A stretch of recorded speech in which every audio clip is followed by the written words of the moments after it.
അവളെയും കാത്ത് ഭാഗം 10. കോളേജിൽ പോകാൻ റെഡിയാവുകയാണ് സിത്താര. അവൾക്ക് ഒരു ഉന്മേഷവും തോന്നുന്നില്ല. ചായ കുടിച്ച് അവൾ ഫോണും സ്കൂട്ടിയുടെ താക്കോലും എടുത്തുകൊണ്ട് പുറത്തേക്കിറങ്ങി. ഹെൽമറ്റ് എടുത്തു വെച്ച് സ്കൂട്ടി തിരിച്ചു. കുറച്ചു ദൂരം പോയപ്പോൾ അവൾ ദൂരെ നിന്നും ഒരു ബൈക്ക് വരുന്നത് കണ്ടു. ഒന്നുകൂടി നോക്കി. അത് ഷാജിർ അല്ലേ? വണ്ടി സ്പീഡ് കുറിച്ച് അവൾ ഒന്നുകൂടി നോക്കി. ഷാജിർ തന്നെ. അവൻ അവളുടെ അടുത്തായി വണ്ടി നിർത്തി. അവൾ ഹെൽമറ്റ് തലയിൽ നിന്നും ഊരി. അവൾക്ക് സന്തോഷമടക്കാനായില്ല. ഞാൻ പറഞ്ഞില്ലേ നിന്നെ കാണാൻ വരുമെന്ന്, ഇപ്പോൾ വിശ്വാസമായില്ലേ? സത്യത്തിൽ അപ്പോഴാണ് അവൾക്ക് താൻ അവനെ എത്രമാത്രം സ്നേഹിക്കുന്നുണ്ട് എന്ന് മനസ്സിലായത്. അങ്ങോട്ടും ഇങ്ങോട്ടും വണ്ടികൾ പോകുന്നതൊന്നും അവർ ശ്രദ്ധിച്ചേയില്ല. ക്ലാസ് കഴിയാറാവുമ്പോഴേക്കും ഞാൻ വരാം. എന്നാൽ പോയാലോ? ശരി, അവൾ പറഞ്ഞു. ഹെൽമറ്റ് എടുത്ത് തലയിൽ വെച്ച് വണ്ടിയെടുത്തു. സ്കൂട്ടി എടുത്ത് മുന്നോട്ട് പോകുമ്പോൾ അവളുടെ മനസ്സ് സന്തോഷം കൊണ്ട് നിറഞ്ഞു തുളുമ്പിയിരുന്നു. ഇങ്ങനെയൊരു കൂടിച്ചേരൽ അവൾ പ്രതീക്ഷിച്ചേയില്ലായിരുന്നു. കോളേജിൻ്റെ ഗേറ്റ് കടന്ന് അകത്തേക്ക് പ്രവേശിക്കുമ്പോൾ മുന്നിൽ കടന്നു വരുന്നവരിലെല്ലാം അവൾ ഷാജിറിൻ്റെ മുഖം കണ്ടു. അവൾ വാഗമരച്ചുവട്ടിലേക്ക് വണ്ടി ഓടിച്ചു വന്ന് നിർത്തി. അനീന എത്തിയിട്ടില്ല. അവളെയും കാത്ത് കുറച്ചു നേരം നിന്നു. അനീനയും റീനയും കൂടി വരുന്നുണ്ട്. ഇന്നെന്താ രണ്ടുപേരും ഒരുമിച്ച്? സിത്താര ചോദിച്ചു. ഞാൻ ബസ്സിറങ്ങി സ്റ്റോപ്പിൽ നിൽക്കുമ്പോൾ ഇവളുണ്ട് വരുന്നു, അനീന പറഞ്ഞു. സിത്താര കീയും ബാഗും എടുത്തു. 3 പേരും കൂടി നടന്നു. ഷാജിറും ഫ്രണ്ട്സും സാധാരണയായി ഇരിക്കുന്ന സ്ഥലം ശൂന്യമായി കണ്ടപ്പോൾ സിത്താരയ്ക്ക് മനസ്സിലൊരു നീറ്റൽ പോലെ. ക്ലാസ്സിലെത്തി എല്ലാവരും എക്സാമിൻ്റെ കാര്യം ചർച്ച ചെയ്യുകയാണ്. അസൈൻമെൻറ്റ് പൂർത്തിയാക്കുവാനുണ്ട്. അതുകൊണ്ട് വൈകുന്നേരം ക്ലാസ് കഴിഞ്ഞ് കുറച്ച് അസൈൻമെൻറ്റ് എഴുതിയിട്ട് പോയാലോ എന്നാണ് എല്ലാവരും കൂടി ആലോചിക്കുന്നത്. അവസാനം കുറച്ചു നേരം എഴുതിയിട്ട് പോവാമെന്ന് തീരുമാനിച്ചു. ഉച്ചയായപ്പോൾ ആ കാര്യം അവൾ സൂറാബിയെ വിളിച്ചു പറഞ്ഞു. എന്നാലും അധികം വൈകല്ലേ മോളെ, സൂറാബി ഫോണിലൂടെ ഓർമ്മപ്പെടുത്തി. ഇല്ല ഉമ്മ, അവൾ ഫോൺ വെച്ചു.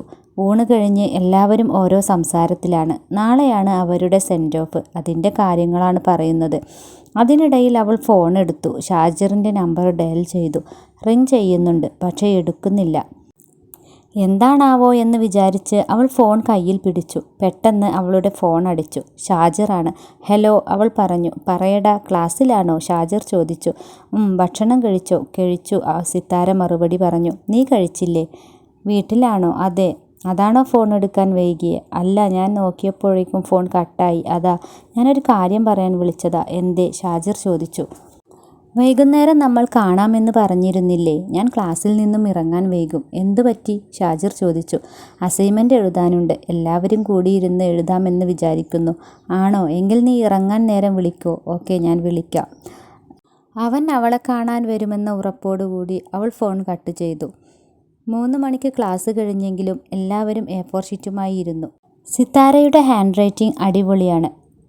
അതുകൊണ്ട് തന്നെ ഒരു മാർക്ക് പോലും അവൾക്ക് മിസ്സാകാറില്ല.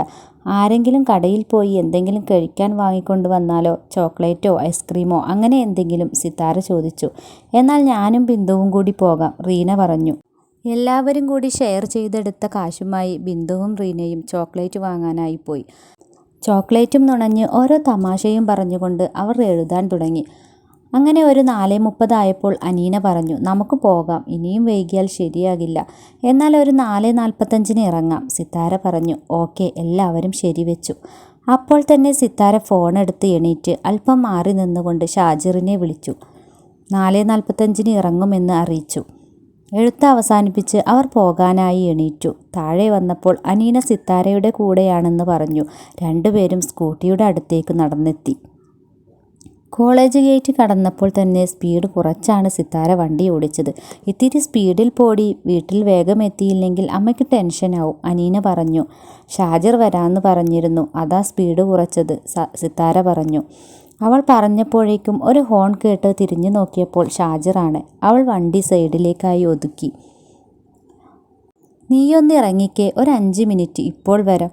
അയ്യോ, ഞാൻ ബസ്സിൽ പോയാൽ മതിയായിരുന്നു, അനീന ആവലാതിപ്പെട്ടു. പെട്ടെന്ന് വരാം, സിത്താര ഇറങ്ങുന്നതിനിടയിൽ പറഞ്ഞു.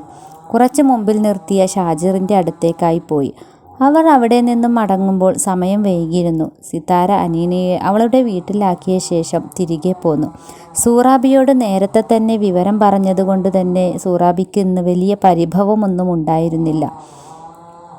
ക്ലാസ് കഴിഞ്ഞ ഒരു വൈകുന്നേരം സിത്താരയും ഫ്രണ്ട്സും പോകാൻ നേരം ഒരു കടലാസ് കഷ്ണം അനീന നിലത്തു നിന്നും എടുത്തു. അതിൽ എഴുതിയത് വായിച്ചപ്പോൾ സിത്താര ഉൾക്കിടലത്തോടെ തിരിഞ്ഞു നോക്കി. എന്തായിരിക്കും ആ കത്തിലുണ്ടായിരുന്നത്? അതറിയണമെങ്കിൽ അടുത്ത എപ്പിസോഡ് വരെ കാത്തിരിക്കണേ.